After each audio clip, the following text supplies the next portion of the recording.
American Airlines currently operates over 900 aircraft, making it the #1 American carrier.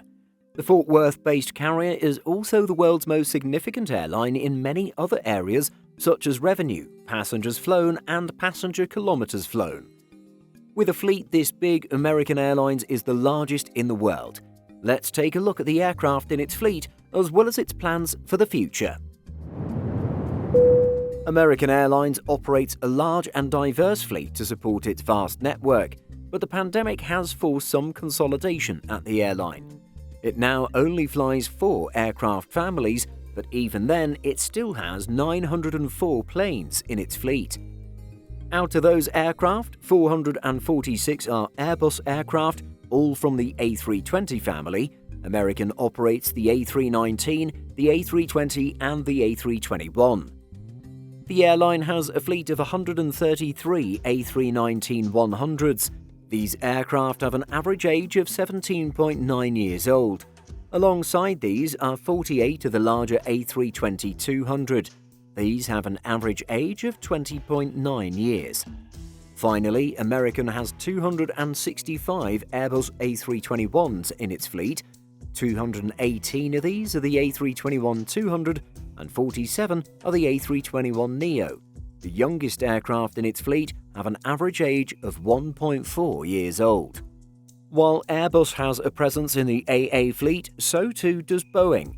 The remaining 458 airplanes are from the US-based manufacturer, and it has 3 types: the 737s, the 777s, and the 787s.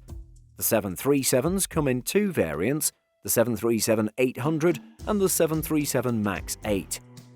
The 737s have an average age of 12.3 years, but still provide the most capacity for the airline. In all, it operates 303 examples. The 737 MAX 8, however, is one of the youngest Boeings in the fleet, with an average age of only 3 years old across the 42 planes. Moving to the 777s, there are 2 different variants of this family as well. The veteran of the airline's fleet is the 777-200, with 21.2 years of age on average across 47 planes. The 777-300ER fleet is smaller and younger, with only 20 aircraft and an average age of 8.1 years. To finish our list, we have the newest family of planes with an average age of only 5 years, the Boeing 787 Dreamliners. American Airlines has 46 Dreamliners in operation in total, 24 of which are the 787-8 variant and 22 of the 787-9. Over the years, American has reduced the number of wide bodies in service, pushing for longer flights with narrow bodies.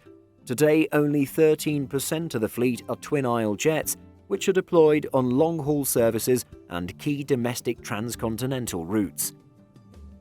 As of early 2022, the airline has consolidated some of its fleet and has removed some aircraft types. Having finished 2021 with over $46 billion of debt and lease liabilities, that's understandable. The carrier has said goodbye to its Boeing 767s, 757s, and its Airbus A330s, replacing them with newer, more efficient alternatives. The end result is that the airline has gone from 8 families of aircraft to only 4. In an interview with Simple Flying, Chief Revenue Officer Vasu Raju revealed that those types of planes were mainly used for opportunistic long-haul flying on routes that may not otherwise make sense with a newer, more expensive aircraft. The pandemic downturn meant less of this type of activity was undertaken, therefore the aircraft were redundant. It's known that Southwest Airlines is an efficient airline, operating an all-Boeing 737 fleet. The carrier can standardize pilot operations, better handle aircraft swaps, and reduce maintenance inefficiencies. While American wouldn't be able to consolidate to just one aircraft family, the simplification of the fleet gives it significant benefits through reducing the number of subtypes it operates. Robert Issam, the president of American Airlines, has stated that the airline is now seeking efficiency, and American has gone from 50 subfleets down to 23 over the course of the last 5 years. In its pursuit for efficiency, American is experimenting with its strategies. One of these is the harmonization of the Boeing 737s and the Airbus A321s. This means that those aircraft are being retrofitted with a new interior.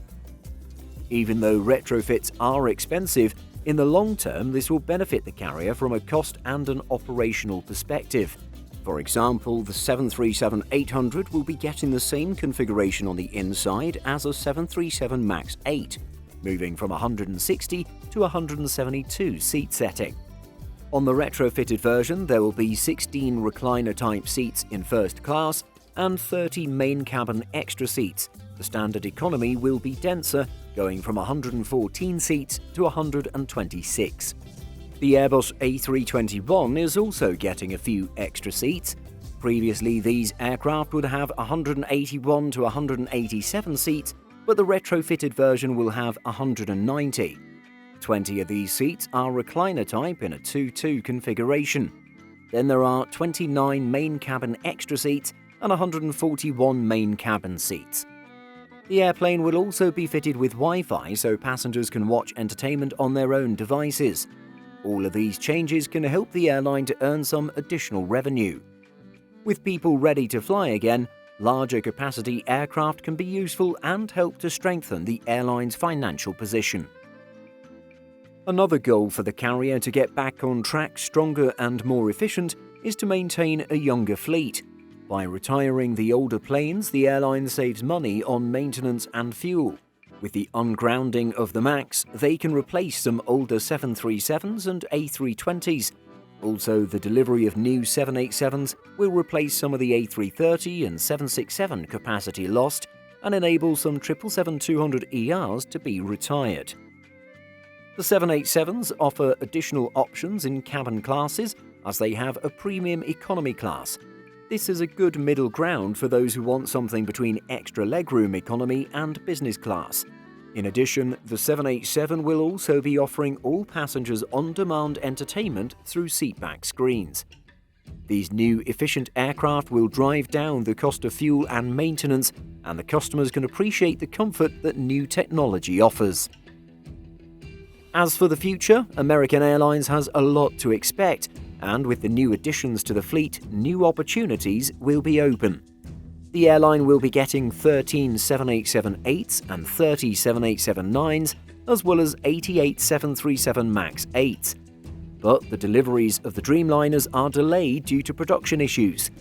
Deliveries of the MAX were scheduled for 2021 and 2022 will now happen in 2023 and 2024. As both companies agreed on the deferral of 18 737 MAXes. The agreement happened so American could save money when facing a massive loss of billions of dollars. However, this agreement will ensure that the airline will be able to compete in the international market in the cheapest way. For other deliveries, American is looking forward to 22 new Airbus A321neos and 50 A321XLRs. The new Airbus A321XLR comes to replace the aging Boeing 757s. The Airbus has an 800 extra nautical mile range over its predecessor and a higher capacity as well, up to 200 passengers in a 2 or 3 class layout.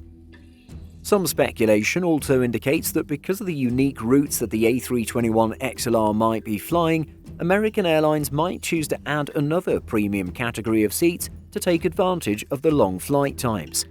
The entry into service of the Airbus is still yet to come, as commercial aviation is recovering from the worldwide crisis. The first A321XLRs will begin delivering in 2023. What do you think about American Airlines' current fleet and the upcoming one? Let us know in the comments. Simple Flying publishes over 150 articles every week. If you're looking for the latest aviation news and insights, visit simpleflying.com